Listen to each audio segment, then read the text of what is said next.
Hello and welcome to the City of Cedar Falls Planning and Zoning Commission meeting for Wednesday, January 14th, 2026. I'll call the meeting to order, and can we get a roll call vote, please? Alberhaski. Grebovich. Here. Hartley. Here. Henderson. Johnson. Here. Moser. Here. Stallnaker. Here. Watkins. Here. Okay, we have quorum. Thank you.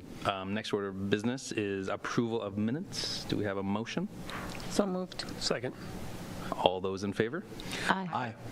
Any opposed? All right, we'll file those. Next on the agenda is time for public comment for anyone who would like to speak to something that is not on another part of the agenda. See none, so we will come down in. We have no old business, so we'll jump into new business. So we have a College Hill Neighborhood Overlay District Design Review for 7803 University Ave. And who's going to have this one? Great. Good evening, Commission. Yes, this property, the applicant has been contracted to repair a bathroom, upstairs bathroom that had sustained water damage. It is in the College Hill Overlay District, and the review process requires that any structural improvements or facade renovations that the board commission reviews those and makes a recommendation. So that is why they're here. The subject property is a 5-bedroom, 2-unit conversion built in the 1920s. The bathroom is in the upstairs on the rear of the unit, and it again has had water damage. So you'll see where it's located. It's just west of New Aldea. And here's a shot of the rear of the house. You can see the window is in the rear. So the district overlay requires considerations that involving structural or facade improvements to have details provided on what's happening, the ornamentation. You look at the ornamentation on the building and the underlying design of the building, as well as the character of the neighborhood. So from architectural compatibility, this house was built in the 1920s. It's an American four-square, which typically are very 4 rooms below, 4 rooms above. Each room would have a window or a pair of windows facing the front and the side. And so that's how this one originally started. The rear unit below, you see the 3 windows that was added later on. It's got a different foundation. The American four-square typically has that rhythm of windows, as I stated, the proposal is to remove the 1 bathroom window upstairs, which might have been original to the house, but removing it still keeps the character of the American four-square, the very 4/4 in the facade. The neighborhood character is really an eclectic mix of architecture that spans everything of the 20th century, from the American four-square cottage bungalows to post-war modern, and to even the 2-story multifamily buildings. The removal of the window is on the rear facade, so it will not have an impact on the neighborhood character. And since the basic form of the structure is not being altered and the window is on the rear, there shouldn't be any effect on the character of the neighborhood. And then finally, the house currently has a 4-inch reveal vinyl siding. The applicant plans to match the reveal and the color of the siding, so the change in the facade will really not be noticeable. This again is on the back side of the house, so it's not that noticeable. Notification was sent to the adjoining property owners, and staff recommends approval of this request for the facade design review for the property located at 7803 University Avenue. I'd be happy to answer questions. The applicant is here as well. Thank you. Are there any commission questions for staff? And would the applicant like to speak to this item at all? I see No one from the public to discuss too, so bring it back to the commission for consideration. I would move to approve this. It makes sense to me. The improvement in the building is good. Losing the window I don't think is a big deal. And in fact, I think the tenants would prefer not to shower with the window there. So I would second the motion. Okay, all right. We have a motion and a second. Roll call vote, please. Grebevich. Aye. Hartley. aye. Johnson. Aye. Moser. Aye. Stallnaker. Aye. Watkins. Aye. Okay, that motion carries, and it will go on then to council. Thank you very much. Next on our agenda is an urban renewal plan for North Cedar Estates. Thank you. Oh, turn my mic on. I've only been here like 3 or 4 times in the past year, so I'm still gotta remember to turn the mic on. Yeah, before commission tonight is the urban renewal plan for North Cedar Estates. This is a new residential subdivision located in northern Cedar Falls, north of West Lone Tree Road, along the extension of Pocahontas Road and Hiawatha Road. You can see on the map here, it's a 33 lots, single-family dwelling subdivision.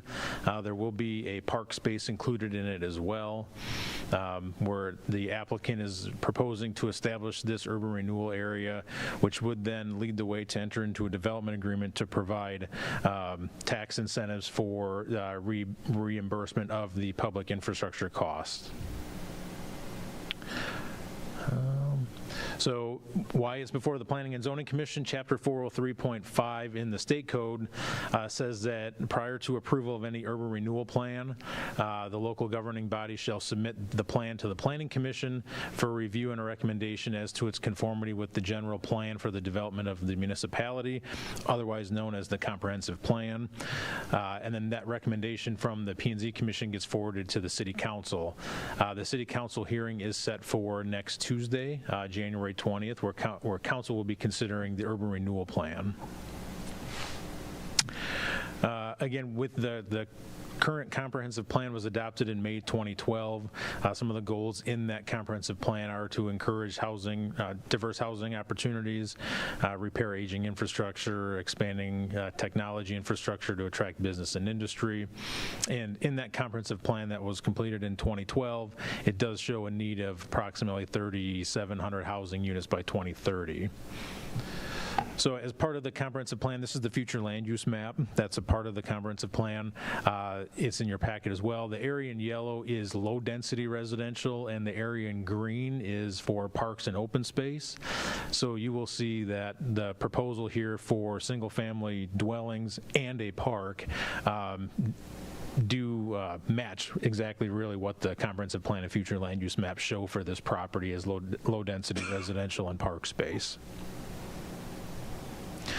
So again, the urban renewal plan itself, some of the objectives within the urban renewal plan is to increase the availability of housing opportunities, stimulate private investment in new housing, plan and provide for sufficient land for residential development, help finance the cost of constructing public infrastructure, achieve a well-balanced economy, providing a desirable standard of living, and strengthening the tax base.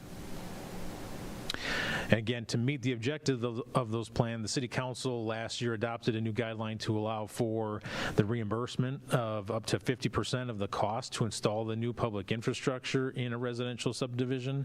That would go back to the developer. The public infrastructure includes new roads, sanitary sewer, storm sewer, water mains, anything that will be dedicated and owned by the public. And the incentive can only be offered after an urban renewal area has been established and approval of a subsequent development agreement between the city and the developer. That development agreement will also be on the City Council agenda on the 20th following the urban renewal plan. So City Council will be considering both on next Tuesday. Again, based on the goals and future land uses listed in the comprehensive plan, staff does find that the proposed objectives of the North Cedar Estates urban renewal plan are in conformance with the comprehensive plan and future land use map, and therefore staff recommends that the P&Z Commission recommend approval and forward this recommendation to City Council for their meeting next Tuesday. Thank you very much. Are there any questions for staff from the commission? Don't see any. I don't think we have the applicant or any public input on this item, so I suppose we'll bring it back to the commission for consideration. I would move to approve this. I like this idea. I know we've approved this for a couple new developments, and I think it's a good plan that the city's implementing this, and I support it. So, Do we have a second? I'll second. All right, we have a motion and a second. Can we get a roll call vote, please? Grubovich. Aye. Hartley. aye. Johnson. Aye. Mosier. Aye. Stallnaker. Aye. Watkins. Aye. Okay. And that will Thank you. move on to council. That ends our new business. Are there any commission updates? I know last time I promised you a special presentation on the College Hill Code. Obviously, that didn't happen this time, but we are planning to do that at your next meeting on the 28th. So we'll have our consultant, Leslie Oberholzer from Codometrics, here to do a presentation, and then following the commission meeting, we'll have an open house in the foyer here where we'll have some boards set up and people can ask questions if they have questions. So that's just the very beginning of the process, and we can talk about what follows that process. I'll maybe put together a memo for the commission on the process we'll follow for the rest of the review process. So anyway, look forward to that. Great, thank you. So with that, we just need a motion and a second to adjourn. So moved. Second. All those in favor, say aye. Aye. Have a great evening.